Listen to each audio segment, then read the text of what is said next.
Bom dia, tudo bem com vocês? Nada como um culto presencial, né? Nada como encontrar gente, ver gente, ter gente por perto. Então é uma alegria a gente estar aqui. E hoje, como a gente já anunciou, nós viemos numa sequência sobre o Sermão da Montanha, mas a gente está dando uma pausa, um parênteses nessa sequência, para a gente falar de algo muito importante da nossa história, da história da nossa fé. Como é que a gente chegou até aqui? Como é que a nossa fé chegou até nós? E isso tem tudo a ver com o dia 31 de outubro, que para alguns é a celebração do Halloween, Dia das Bruxas, a versão mais brasileira, que é o dia do Saci Pererê. Mas pode ser até tudo isso, mas para nós o mais importante é celebrar o dia da Reforma Protestante. A Reforma Protestante não só marca a história da nossa fé, como marca a história do Ocidente. Toda a história ocidental tem a sua marca, a Reforma Protestante. Mudou muita coisa na criação das universidades, no avanço da ciência, nos estados laicos, na democracia. Há uma influência protestante, ou a partir da Reforma Protestante, muito grande, que vem desde a Europa para as Américas e para todo o mundo depois. Então, é muito importante para nós. E como é que se dá essa história? Eu quero trazer para vocês um panorama histórico bem rápido nesse nosso pouco tempo, para você se situar aí. A Bíblia traz a história, e a história que a gente encontra na Escritura Sagrada é o que a gente chama de história da salvação. Ou seja, a Bíblia começa falando de um Deus que cria todas as coisas, e depois de criar as coisas, Ele cria as pessoas, conforme a sua imagem e semelhança. Ele cria o humano do barro, do pó da terra, e sopra-lhe o seu espírito, e o ser humano então se torna uma alma vivente. É essa a história que o Gênesis conta para nós. Esse ser humano segue pleno, até o dia que ele decide desobedecer a Deus, até o dia que ele rompe com Deus, num ato de desobediência. A gente vê essa história também lá no Gênesis, lá no chamado Jardim no Éden. Esse homem é posto para fora. O pecado que gera morte invade a história. E nessa história de pecado humano, de rompimento com Deus, embora o homem rompa com Deus em desobediência, Deus vai na direção dele o tempo todo, sempre buscando restaurar, sempre buscando reconectar-se à humanidade. E para essa reconexão, Deus chama um povo. Aliás, chama um homem num primeiro momento, que é Abraão, e de Abraão constrói um povo, uma nação, que vai ser o povo hebreu, que mais tarde vai se tornar a nação de Israel. E essa nação deveria ser a nação exemplo para as outras nações. Essa nação seria muito diferente, porque enquanto as outras nações tinham os seus reis, a nação de Israel teria o próprio Deus como seu rei. Esse era o projeto divino. A coisa vem acontecendo, a história vem desenrolando. O homem, por vezes, o homem como humanidade aqui, o homem e a mulher, por vezes há rompimentos novamente dessa relação com Deus, caminhos de desobediência e tal, mas essa nação aliançada com Deus é o berço daquele que seria e que é o nosso Salvador definitivo, Jesus Cristo, aquele que se colocaria entre nós e Deus, aquele que é para nós tudo que Adão não conseguiu ser. Por isso que o apóstolo Paulo chama Jesus de o segundo e perfeito Adão. Adão significa humano, humanidade. Se o primeiro Adão rompe com Deus, e no rompimento dele, todos nós acabamos rompidos de certa forma, é isso que a gente chama de pecado original, em Cristo Jesus, nós voltamos a essa aliança com Deus. Em Cristo Jesus nós voltamos a ter paz com Deus. Em Cristo Jesus nós voltamos a ter perdão com Deus. Em Cristo Jesus nós voltamos a ter relação plena com Deus. Então por isso Ele é o nosso Redentor, Ele é o nosso Salvador. E a novidade do Novo Testamento, que significa a nova aliança, é que Jesus Cristo garante essa nossa reconexão com Deus. É que Jesus Cristo garante que a gente não precisa confiar mais em nós mesmos e nem estarmos desassossegados porque estamos debaixo da ira de Deus. Não, não mais. Estamos debaixo da graça e do favor de Deus por meio da cruz e do sangue de Jesus. E a partir de Jesus, da sua história, dos seus discípulos, dos seus seguidores, nasce a igreja. Atos capítulo 2, Jesus havia predito: olha, fiquem em Jerusalém até que do alto vocês sejam revestidos de poder. E o que acontece em Atos 2 é que o Espírito Santo desce sobre aquelas pessoas ali em Jerusalém, na capital de Israel, numa grande festa chamada Festa do Pentecostes. E essa descida do Espírito Santo marca o início da igreja. O apóstolo Pedro prega, várias pessoas se convertem, e é dado ali o início da igreja, a chamada igreja cristã, a chamada igreja de Jesus, o movimento dos seguidores do Senhor, a igreja, a eclésia, que é o nome grego para a igreja, que é dado naquele momento, significa ajuntamento. É essa assembleia, é esse ajuntamento de pessoas, em nome de Jesus, é que ganha o nome de igreja, como nós vemos. E essa igreja vai começando ali em Jerusalém, ela vai se espalhando, e ela se espalha justamente por conta de uma perseguição. Há deflagramento de uma grande perseguição. Jesus já foi morto, sofrendo perseguição, tanto dos religiosos judeus, quanto a condenação do Império Romano.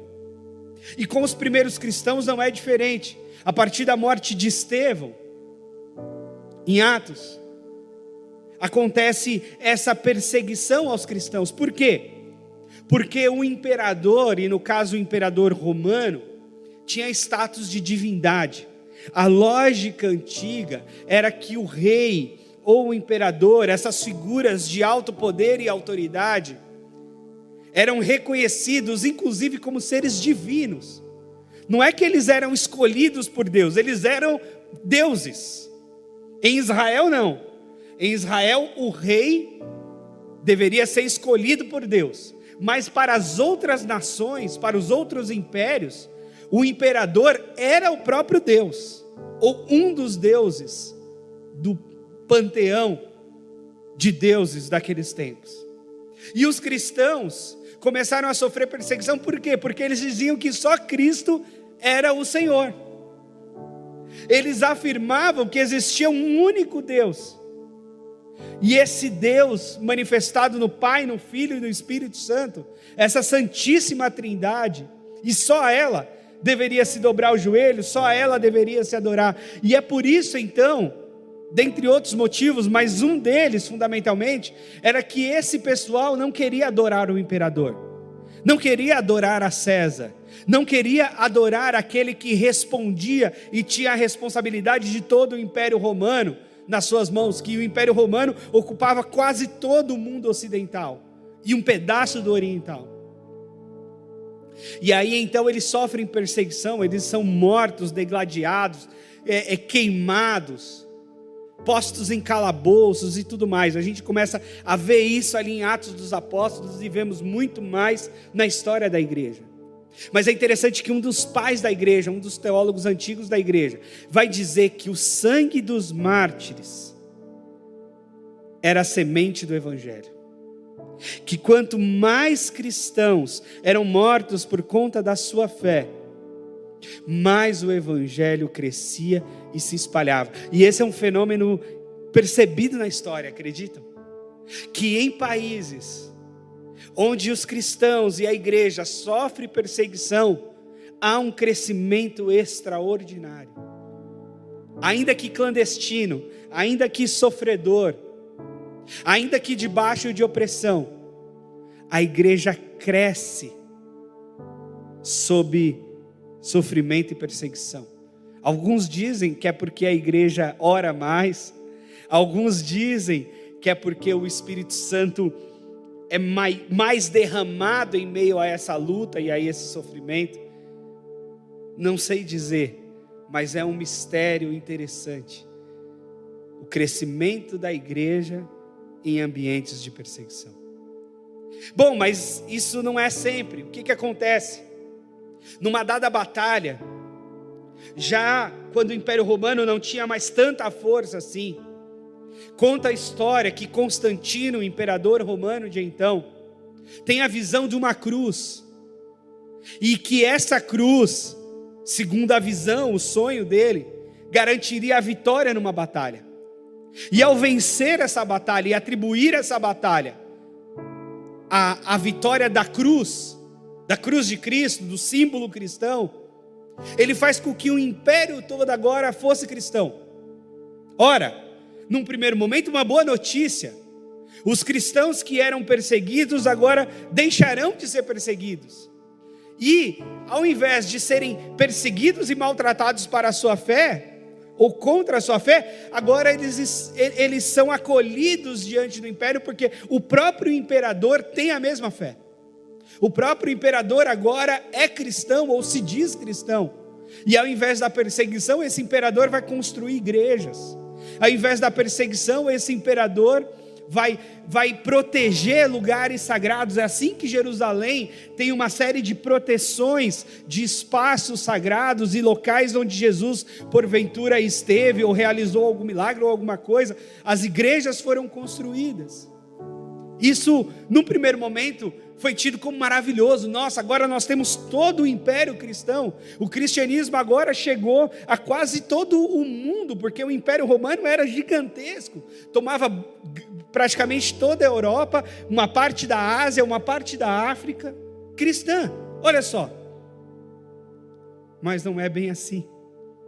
Porque agora, o cristianismo, que era um caminho de conversão, de mudança de vida, o cristianismo que era aquela fé dos que se convertiam de fato, recebiam sobre si, dentro de si, o Espírito Santo de Deus, agora virou a religião do império, onde todo mundo era obrigado a ser cristão, onde a entrada na igreja não era mais um caminho de conversão, de batismo, era uma adesão ao Deus do imperador. Então agora, o joio e o trigo dentro da igreja estavam mais misturados do que nunca, porque o cristianismo se tornara a religião oficial, e o jogo inclusive se inverteu, porque agora as outras religiões, ou os não cristãos, é que eram perseguidos. As chamadas bruxas, os feiticeiros, é que eram postos em fogueiras, literalmente, queimados, mortos, porque ou se era cristão, ou se era pagão, e se era pagão, deveria ser perseguido, e quem sabe morto. Olha que loucura que essa fé que nasce minoritária e perseguida, se torna majoritária e perseguidora. E inclusive o imperador se torna o sucessor apostólico, ou a tentativa de ser, na narrativa católica apostólica romana, o imperador romano agora se torna o sucessor apostólico e grande líder da igreja. O Papa e o imperador são a mesma figura. Então, embora não se traz adoração para si, porque tem-se na nossa fé que a adoração é somente a Deus, o chefe da igreja é também o chefe do Estado. Agora a igreja é estatal, é obrigatória, é compulsória, e isso gera inúmeros problemas. É lógico que sempre houve dissidência, sempre houve certa tensão. É aí que surgem, por exemplo, os chamados pais do deserto, os mestres espirituais que vão fazer peregrinações para o deserto e formar comunidades alternativas, fora daquele poderio da igreja estatal. Enquanto isso, essa igreja oficial vai trazendo elementos pagãos e da cultura geral para dentro dela. A cultura, as estátuas, as velas, os santos. e vários elementos que não eram uma realidade na igreja, nem no judaísmo, de onde nasce a nossa fé, se torna uma realidade cristã, ou da igreja cristã oficial. E isso perdura muitos anos, porque a gente está falando aí do século 3, século 4 depois de Cristo. E isso vem anos e anos a fio, até chegar no século 16. No século 16, é lógico que há movimentos anteriores, políticos, religiosos, econômicos e etc. Porque o poderio do Papa e da igreja na Idade Média era muito grande. O Papa designava governadores, reis inclusive, prefeitos, políticos que ocupavam terras e se apossavam inclusive de riquezas dessas terras, das colônias como o Brasil, como os outros países daqui da América, que foram colonizados por povos europeus com a força católica, a força da igreja junto. A exploração, a riqueza, a busca do ouro. Tudo isso acontecendo. E aí, em 1517, um monge, um padre católico, agostiniano, chamado Martinho Lutero, percebe que as coisas não estão no seu devido lugar. Percebe que as coisas não estão como deveriam ser. Percebe que a leitura da Escritura e a prática da igreja parece que não estão mais combinantes. E aí é este movimento das chamadas 95 teses, pregadas na porta da igreja de Wittenberg, em 1517, exatamente há 504 anos, 31 de outubro de 1517. Dá início ao que se chama Reforma Protestante. Ele foi convidado a se retratar e ele não se retratou. Ele foi convidado a deixar aquelas teses e aquelas definições, e ele não deixa. E por isso ele é perseguido, mas ao mesmo tempo que ele é perseguido pela igreja de então, ele é protegido por príncipes alemães, não só com interesses religiosos, mas também econômicos. Todo mundo queria sair fora do poderio da igreja e dos impostos que a própria igreja cobrava. E aí, diante disso, diante desse contexto, diante dessa situação, se desenrola aquilo que vai se chamar Reforma Protestante. Nasce essa loucura toda de uma nova igreja, que num primeiro momento, haja vista e foi dito que não era a prioridade de Martinho Lutero exatamente um rompimento, uma nova igreja, mas sim uma reforma, uma mudança daquela igreja. Mas aquela igreja institucional, forte, com muita gente, com muitos templos, com muito dinheiro, com muito patrimônio. Até hoje a Igreja Católica Apostólica Romana é a instituição que tem maior patrimônio no mundo. Maior patrimônio no mundo é da Igreja Católica Apostólica Romana. E aí nessa dissidência, neste rompimento, surge a Reforma Protestante. Surgem os protestantes então. Protestante por quê? Porque estavam protestando contra aquele modelo de igreja, contra aquele modelo de fé. E aí, dessa reforma, surgem movimentos distintos, nascedouros desse mesmo movimento. Mas surge o movimento luterano, os seguidores de Lutero, depois o movimento calvinista, os seguidores de Calvino, com aquilo que nós reconhecemos hoje como a igreja presbiteriana. E aí dessas raízes, o anglicanismo, e depois os batistas, na Holanda, na Inglaterra, ganham força na Nova Inglaterra, que é os Estados Unidos hoje. E aí a gente chega até aqui. Essa é a nossa conexão histórica. E não que a gente creia hoje que nós somos os donos da verdade. E não que a gente creia hoje que nós somos os verdadeiros cristãos e todos os outros cristãos estão fora da verdade, não. Até porque a Reforma Protestante nos ensinou que a prática desviante da Escritura é uma coisa totalmente humana e padrão na história. Uma das coisas que a Reforma Protestante, ao menos me ensina, é que a busca da Escritura e a busca da reforma institucional e pessoal deve ser uma busca cotidiana, porque os caminhos desviantes são muito fáceis, são muito comuns, eles podem acontecer a todo momento, no dia a dia inclusive. Então eu reconheço pessoalmente todas as expressões cristãs, eu reconheço todos aqueles como irmãos de fé, todos aqueles que têm Cristo como Senhor, eu reconheço.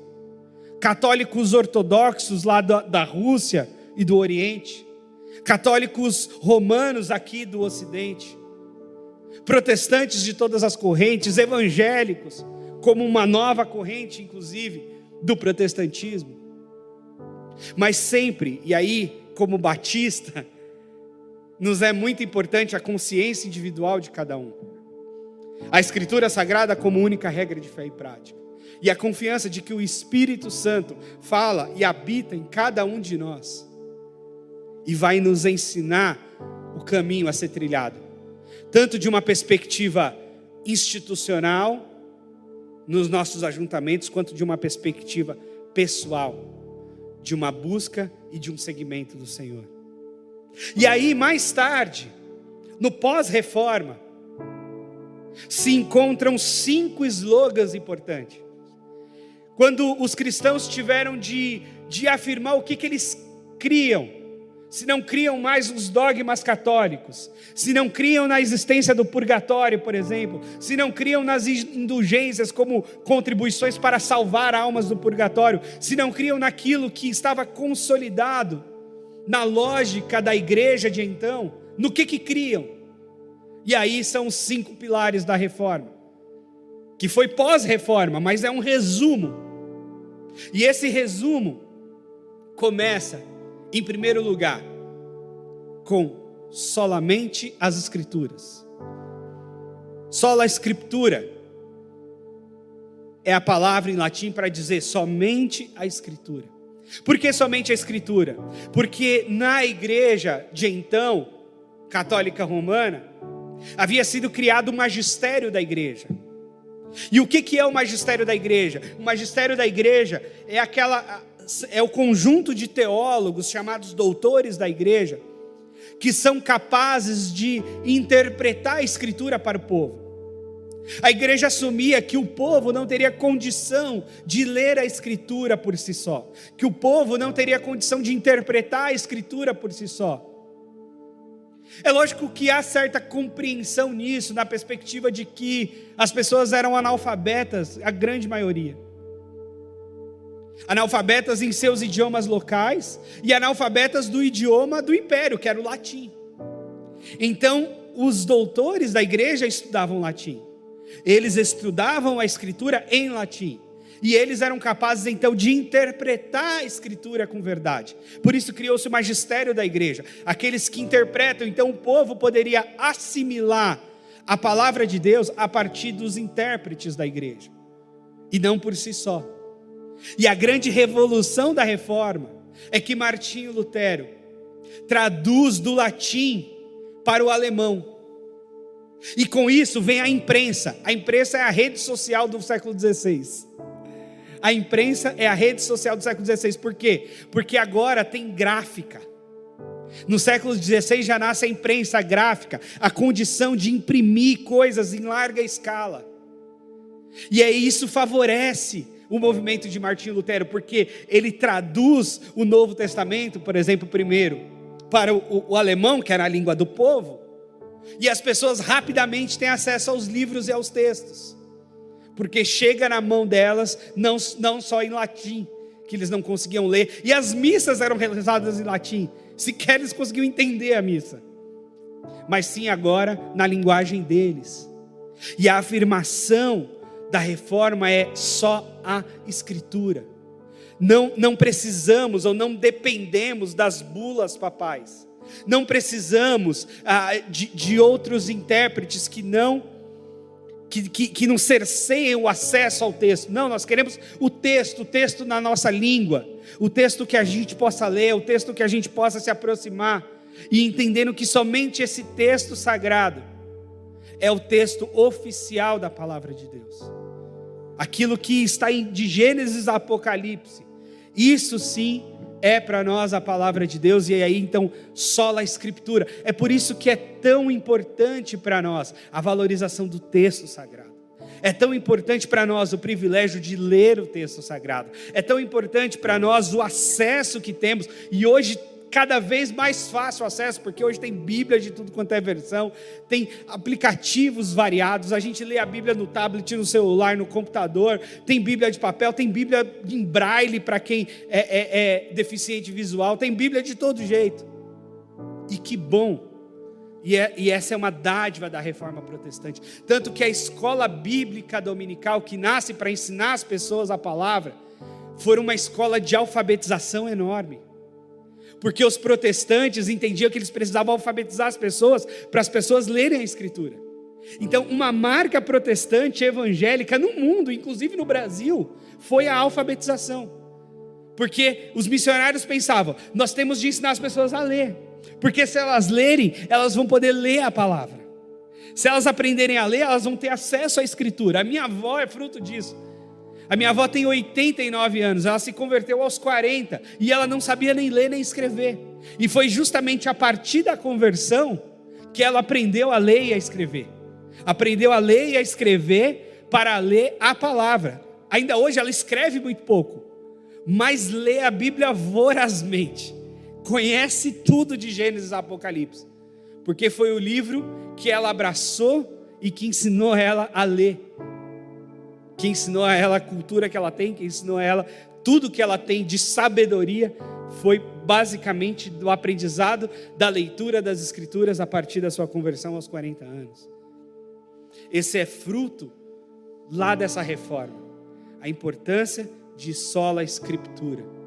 E para nós como batistas, está nos nossos princípios.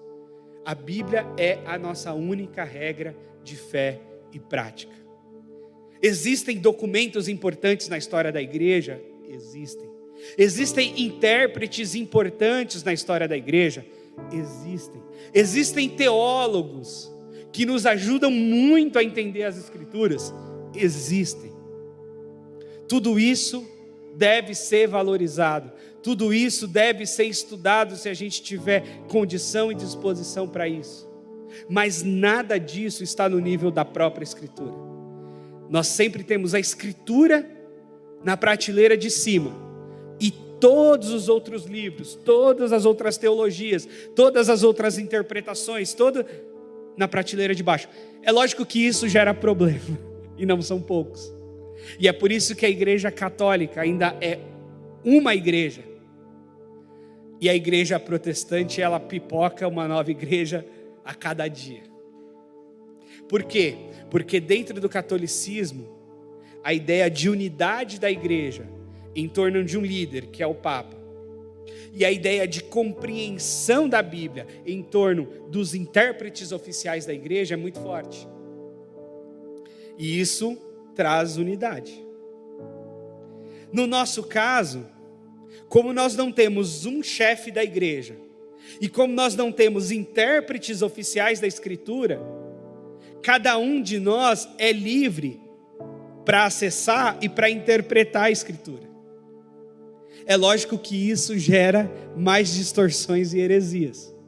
Então perceba o peso da responsabilidade, porque todo mundo acessa a Escritura, e nesse acesso à Escritura todo mundo lê conforme quer. Eu vi uma vez uma matéria no Fantástico de um homem que deixou a sua esposa e começou a ter relação sexual com outra. Era um pastor, mas ele falou que ele só fez aquilo porque Deus mandou ele fazer, porque ele leu o livro de Oséias, e no livro de Oséias dizia para ele tomar uma mulher prostituta para si, e foi o que ele fez. Tomou uma mulher prostituta. É essa loucura. Essa é a loucura também do protestantismo. Como todo mundo acessa a Escritura, como todo mundo é livre para acessar, é livre para interpretar e para fazer o que bem quiser. E é por isso então que o bom estudo da Escritura deve ter um bom ferramental hermenêutico, um bom ferramental de interpretação, para a gente saber interpretar. Não é fácil. Mas ainda assim é melhor o livre acesso.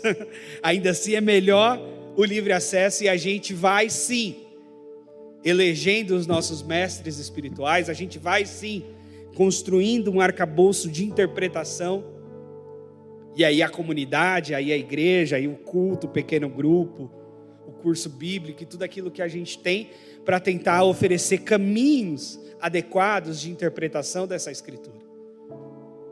Mas graças a Deus temos livre acesso. Mas o livre acesso não deve ser livre interpretação. Nós devemos nos submeter às interpretações mais adequadas, ao menos, da escritura. Uma outra coisa também, defesa da reforma, é somente a fé. Sola fide. Somente a fé. Por quê? Porque a construção teológica de então dava a ideia de que existia um esforço humano na salvação, que a pessoa, para ser salva, ela precisava cumprir certos ritos, ela precisava abraçar certos dogmas, ela precisava cumprir certos rituais, sacramentos da igreja, por exemplo, para que ela fosse salva. E a reforma vem com a força de dizer, não, é somente a fé.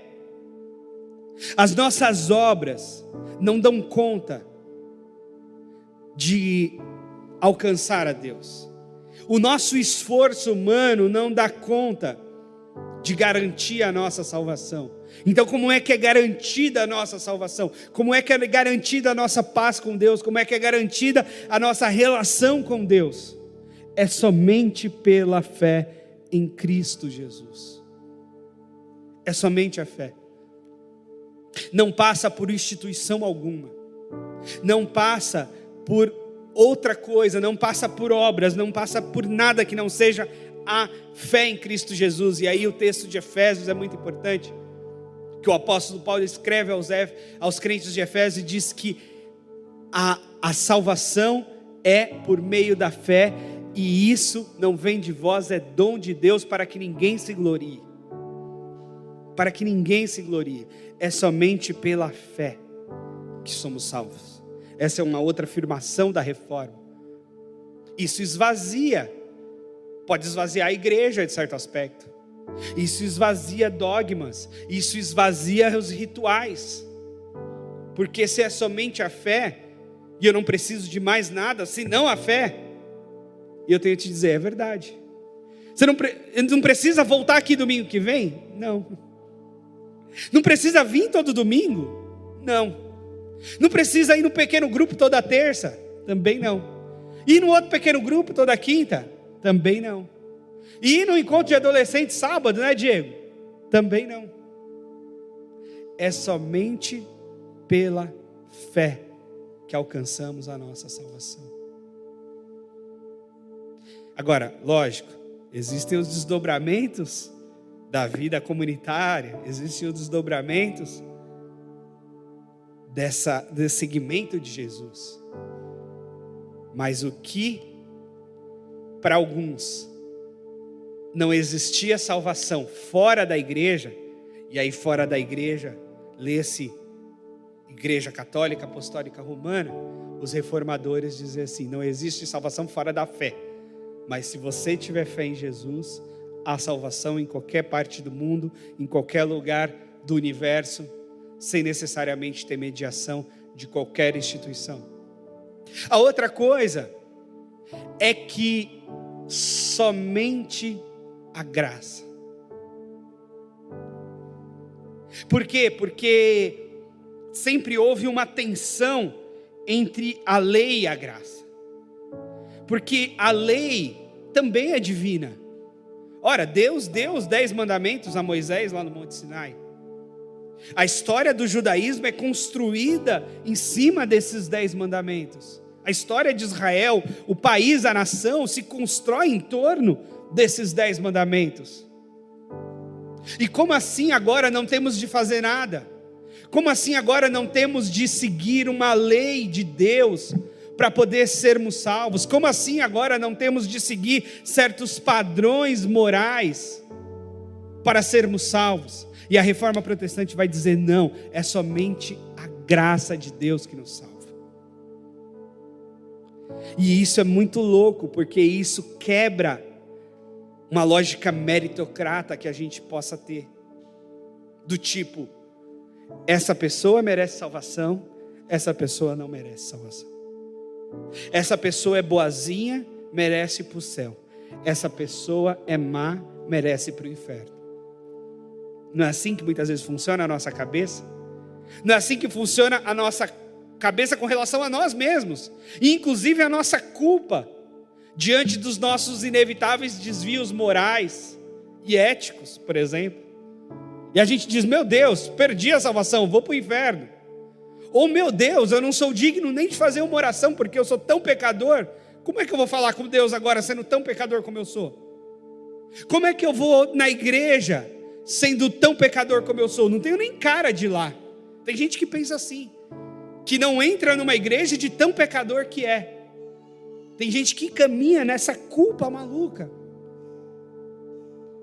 E a reforma afirmou para nós, não precisa caminhar nessa culpa, não precisa caminhar nesse medo, não precisa caminhar nessas obrigações morais ou religiosas, ou da lei, ou do guardar o sábado, ou de se circuncidar, ou de não comer isso, não comer aquilo. Não, é somente pela graça, e a graça de Deus justamente é favor imerecido. A palavra graça significa favor imerecido. Quando você se abre para receber a graça de Deus, você automaticamente se abre para dizer, eu não mereço, mas eu recebo. Alguém já disse que a graça de Deus é aquele presente, aquela oferta inesperada, que você sabe que não merece, que você não sabe nem de onde está vindo direito, e que o seu papel é dizer, obrigado, é sorrir e dizer, obrigado. É essa a lógica divina da graça de Deus. É sorrir e dizer obrigado.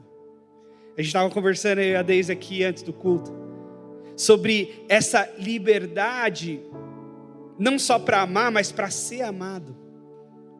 Essa liberdade para reconhecer, apesar das minhas falhas de caráter, apesar dos meus comprometimentos, apesar da minha problemática cotidiana, Deus me ama e me alcançou com a graça dele, e não existe nada que me separa desse amor. Paulo vai dizer que nem os anjos, nem as potestades, nem os principados, nem o passado, nem o futuro, nem o porvir, nem os anjos, nem os demônios, nem a espada nos separará do amor de Deus em Cristo Jesus. Isso é a graça. Isso nos abre em felicidade para recebermos esse favor imerecido de Deus, e isso nos abre em misericórdia para olhar para o nosso irmão e para a nossa irmã, pecador e pecadora tanto quanto nós, e dizer, recebe a graça de Deus também. A graça de Deus também é para você que matou. A graça de Deus também é para quem estuprou. A graça de Deus é também para quem roubou. A graça de Deus é também para quem fez as piores atrocidades. A graça de Deus é também para o pior e para a pior das pecadores ou dos pecadores. E isso é que é escandaloso. Alguém já disse que se a gente falar da graça de Deus e não escandalizar ninguém, a gente não falou da graça de Deus. Porque a graça de Deus é escandalosa mesmo. A graça de Deus é algo assim que foge ao nosso pensamento. Porque se nós fôssemos os conselheiros de Deus, nós diríamos, Deus, o Senhor não conhece o pessoal do meu país. Deus, o Senhor tem um pessoal lá em Brasília que não merece a sua graça, não. Tem um pessoal lá que merece ir para o inferno sem ter pedágio, vai direto. Mas a afirmação escandalosa é, eu perdoo. Não, mas se ele pecar de novo, eu perdoo. Mas se ele matar, eu perdoo. Mas se ele roubar, eu perdoo. E se ele estuprar, eu perdoo. E se ele matar crianças, eu perdoo. E se ele queimar as crianças no fogo, eu perdoo. Esse é o escândalo. E a pessoa não precisa fazer nada. Não precisa fazer nada. A pessoa não precisa dar o dízimo. Não precisa dar o dízimo. A pessoa não precisa subir uma escadaria de joelho. Não precisa. A pessoa não precisa acender uma vela. Não precisa acender uma vela. A pessoa não precisa fazer o quê? Não precisa fazer nada. Precisa receber a graça. Precisa dizer: sou pecador, preciso da tua graça, Senhor. É o ladrão da cruz. Senhor, lembra de mim. Lembra de mim, Jesus, quando entrares no teu reino. E Jesus diz: ainda hoje estarás comigo no paraíso. Essa é a graça de Deus. E a Escritura vai dizer: é somente essa graça poderosa que nos salva, que nos alcança, que chegou até nós, e que o nosso desejo mais cristão deve ser que essa graça chegue a todo mundo. Se ela vai chegar, só Deus sabe. Mas o nosso trabalho deve ser estender essa graça de Deus ao mundo inteiro, a todas as pessoas, em todos os lugares, em todos os contextos, em todas as culturas, que recebam a graça de Deus, esse favor imerecido de Deus. E ainda tem o quarto, eu falei só 3. Falei da Escritura, da fé, da graça. Solo Christus, somente Cristo. Não há para nós uma mediação do Papa, do pastor, do padre, do bispo, do apóstolo, da igreja, da denominação, do santo, da simpatia. Não, nada, somente Cristo é que nos salva. Somente Cristo é o nosso mediador. Somente Cristo está posto entre Deus e os homens. Somente o nome de Jesus é o nome pelo qual importa que sejamos salvos. Jesus é tudo que precisamos para ter paz com Deus. Jesus é tudo que precisamos para termos os nossos perdão dos pecados. Jesus é tudo que precisamos para termos uma vida santa. Jesus é tudo. Somente por Cristo a gente acessa a Deus. E isso é importantíssimo na história da nossa fé. Não estabelecer mediações, não estabelecer quem ora mais poderosamente, não estabelecer quem é o pastor, o bispo, o apóstolo, o padre, o profeta que é mais poderoso e me coloca mais perto de Deus. Não, somente Cristo nos coloca diante de Deus, e nos coloca diante de Deus perdoados, nos coloca diante de Deus alcançados por essa graça e por esse amor. Essa é marca da reforma. Não construímos mediadores, e a gente pode ter até a tentação de construir, né? Deixa eu ir naquela pessoa ali que a oração dela é mais forte. Deixa eu ir naquela igreja que aquela igreja ali tem mais poder. Deixa eu ir. Não. A reforma vai dizer para nós: é somente Cristo. É verdade que nós podemos ter as nossas preferências. Eu gosto mais daquela igreja do que daquela outra. Talvez pelo estilo de culto, talvez pela compreensão. Eu concordo mais com aquela pregação do que com aquela outra. Me faz mais sentido essa compreensão aqui do Evangelho. Me faz mais sentido essa interpretação. Eu tenho os meus teólogos favoritos, aqueles que eu leio e que eu sigo com mais intensidade, porque me faz sentido. Alguém já disse que o autor bom é aquele que concorda com a gente, né? Qual o melhor autor? Qual o melhor autor? Qual o melhor livro que a gente leu? Aquele que concordou com a gente. Que a gente leu e falou assim: nossa, ele concorda comigo, que bom. Eu gostei dele. É um pouco isso.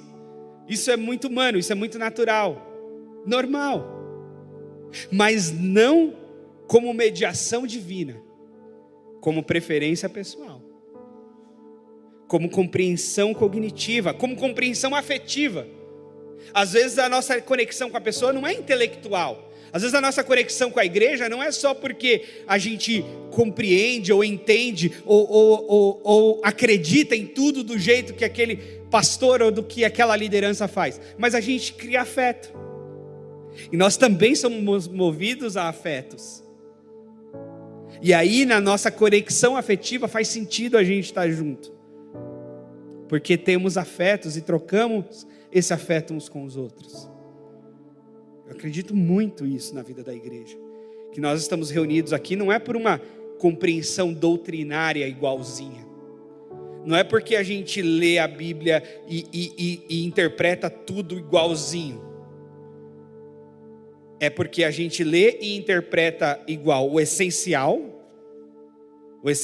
está dentro desses 5 pilares aqui que eu estou dizendo, mas porque também a gente constrói afetos, a gente constrói afinidades, e isso faz a gente se ajuntar, isso faz a gente se encontrar, isso faz a gente querer estar junto, isso faz a gente querer crescer junto, mas nunca estabelecendo alguém como mediador, como sacerdote. Não. Jesus Cristo é o nosso sacerdote, aquele que media a nossa relação com Deus. E tudo que nós temos entre nós podem ser amizades espirituais, podemos até ter mestres espirituais, aqueles que nos ensinam a palavra, por que não? Podemos ter os nossos professores de Bíblia, eu tenho os meus, e eu aconselho que vocês tenham os seus, mas não como mediador da relação divina, e sim como uma pessoa que tem o dom de interpretar a Escritura, que tem o dom de ensinar a Escritura, e você absorve dessa pessoa esse dom, e dá glória a Deus por essa pessoa estar perto de você. É isso que eu faço, eu ouço a Kátia e penso, glória a Deus, porque o dom musical dela, que por acaso o meu é 0, mas o dom musical dela me abençoa. É o dom. Não que eu tenha que adorar a Deus quando ela canta somente.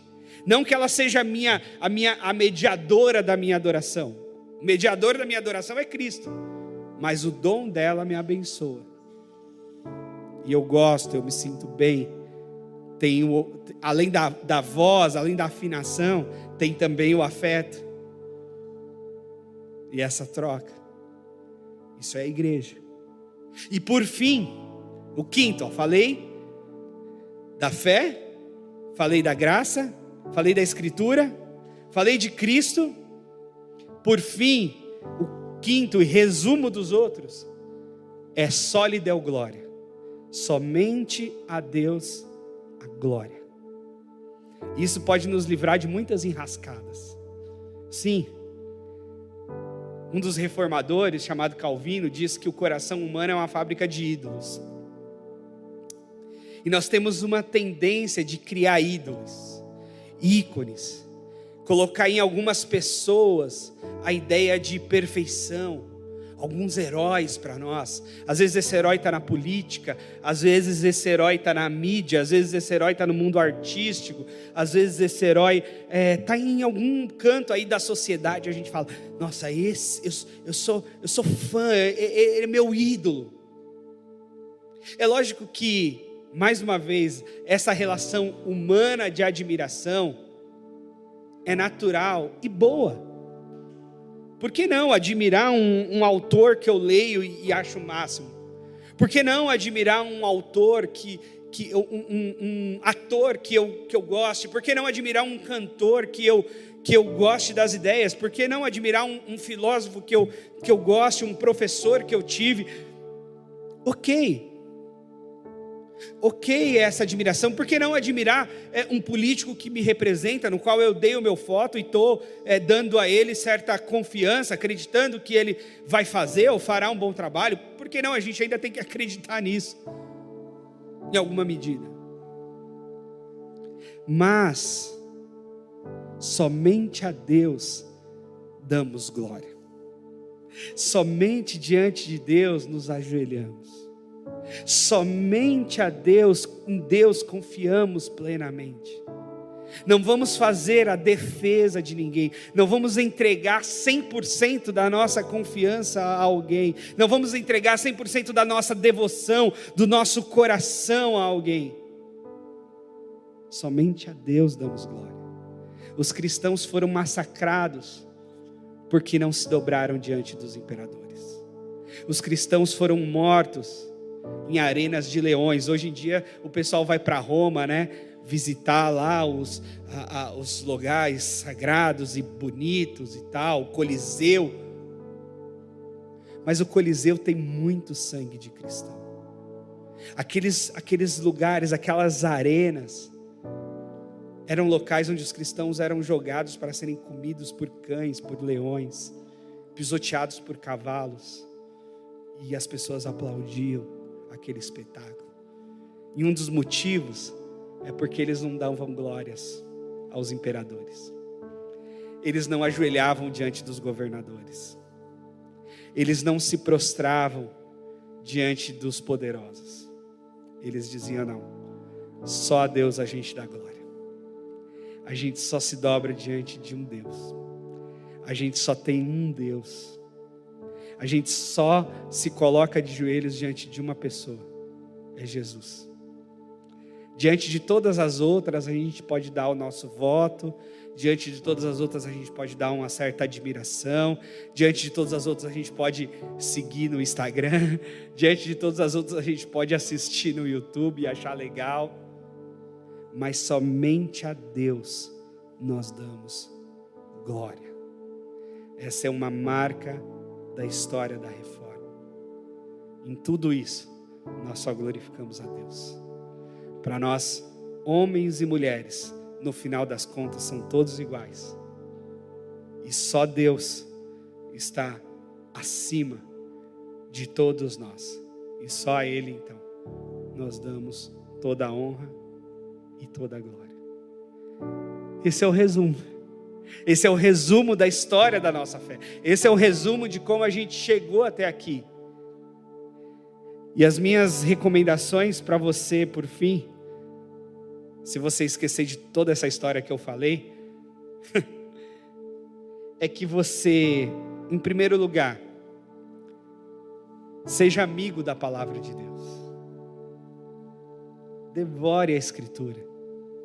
Nunca você vai se arrepender de ter conhecido mais a Escritura. Nunca você vai se arrepender de ter lido mais a Escritura. Então, devore a palavra de Deus, coma a palavra de Deus. A Bíblia se coloca como o nosso pão espiritual, o nosso alimento espiritual. Tenha Jesus no centro. Jesus no centro da sua vida, Jesus no centro da sua história, Jesus no centro dos seus relacionamentos, Jesus como seu mediador com Deus. E eu diria, Jesus não é só o nosso mediador para com Deus, Jesus é o nosso mediador para com todos os outros. Sim, porque se eu colocar Jesus na mediação da minha relação com você, a minha relação com você vai ser cheia de graça, cheia de amor. Porque Jesus está na mediação da nossa relação. Jesus está manifestando a graça dele no pecado que você cometeu para comigo e no pecado que eu cometi para com você.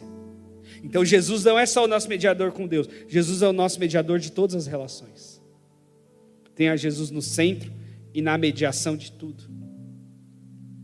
Persevere na fé. Ainda que você deixe de crer em certas coisas, porque às vezes a gente precisa deixar de crer em certas coisas mesmo. Tem coisa que não é fé, é superstição. Tem coisa que não é fé, é crença.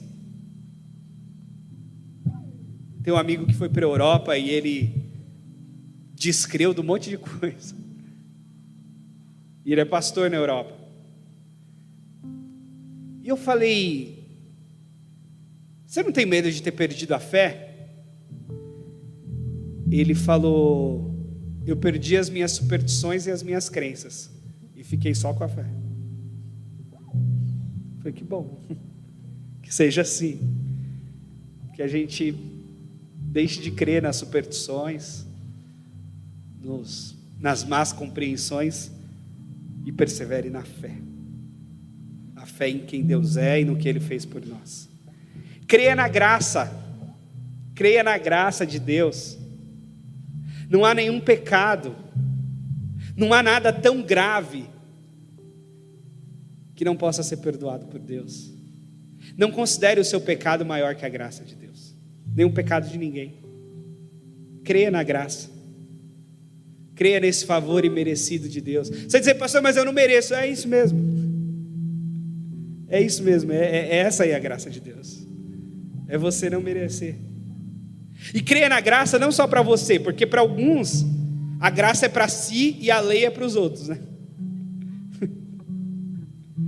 É tipo assim, para os inimigos a força da lei, para os amigos a compassividade da graça. Não, a graça para toda a humanidade, a graça para todo ser humano. Isso não significa que nós rompemos com a lei. Isso não significa que nós rompemos com a moralidade. Isso não significa que nós rompemos com a ética.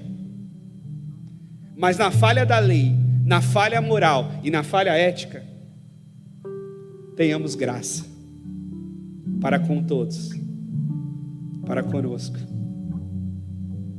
E por fim, dê glória somente a Deus. Você não vai errar. Você não vai errar se você render glória somente a Deus. Se você render glória a algum ser humano, olha, acho que em algum momento você vai se dar mal. Você vai se frustrar. Se você render glória para o médico, se você render glória para o político, se você render glória para o marido, se você render glória para a esposa, em algum momento vai rolar uma decepção, sinto lhe dizer. Se você render glória para o pastor, vocês estão enrolados. Mas se você render glória só a Deus, você não vai se arrepender. Glória somente a Deus, nosso eterno Pai que nos ama. Amém? Vamos ficar de pé? Vamos orar? Espero que você saia daqui com essa compreensão, não só intelectual de toda essa história, mas especialmente pessoal, de como isso pode afetar e transformar a sua vida, a partir de hoje mesmo, os seus relacionamentos com Deus e com os outros, o seu olhar para todo o universo, para todo mundo. Obrigado, Deus. Obrigado. E nós afirmamos e reafirmamos: o Senhor é digno de toda a glória, de toda a adoração, de todo o louvor. E é por isso, Senhor, que a gente se reúne aqui todo domingo, também para te dizer isso. Dizer que o Senhor é o Deus de toda a glória. Obrigado pela graça que nos perdoa, que nos alcança. Obrigado pela fé que faz a gente levantar, que faz a gente estar de pé. Obrigado pela Escritura, que é a lâmpada dos nossos pés, é a luz do nosso caminho, é a Tua palavra, Senhor. Obrigado por Jesus, seu exemplo de vida, seu exemplo na morte, sua força e sua esperança na ressurreição, garante o nosso futuro, o nosso presente. Muito obrigado por tudo, Senhor. Nós te agradecemos e pedimos, seja essa presença bondosa conosco todos os dias da nossa vida. Em nome de Jesus. Amém. E seguindo a tradição apostólica, já que estamos numa manhã de tantas tradições, o apóstolo Paulo costumava despedir os irmãos dizendo assim, que o amor de Deus, o nosso Pai, a graça de Jesus Cristo, o Filho, e a consolação do Espírito Santo de Deus seja com todos nós.